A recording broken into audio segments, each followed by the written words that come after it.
You know, I think he's a guy who's followed all of the rules, who said, oh, I'm supposed to be married at this age, I'm supposed to be making this much money at this time. And I think because of who he is, he and the way our society works, he's been allowed to, in a way.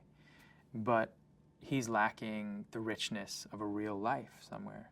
And I think this tragedy that happens opens him up to all the things that life can offer. And as a result, I think he's, throughout most of the movie, really trying to search for what feels right to him and tries to find himself again. Well, I think that the sort of destruction of his life, the demolition of his life, is obviously literal, and it's also figurative. And so it's his internal life and his external life. I think he misunderstands it when people tell him, you know, you have to take things apart in order to put them back together. I think he sort of assumes, oh, I'll do that in the real world. I'll literally tear my house apart. But as he's doing it, it becomes a metaphor for his internal life. And what he's trying to get to is feeling. He's trying to understand why he's not feeling. And I think within the journey of him trying to figure that out, he discovers his feelings.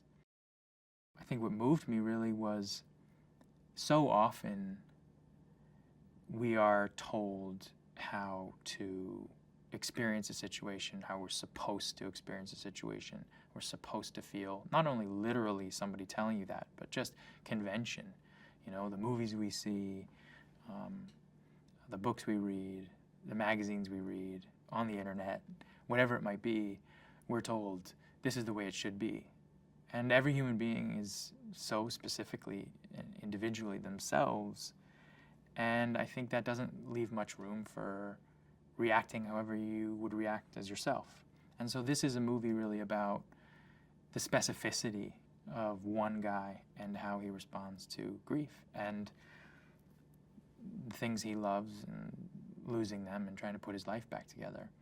And I like that because I like things that feel new and different, particularly when you seemingly are grappling with something like a subject matter that seems typical, and it's done in a totally atypical way.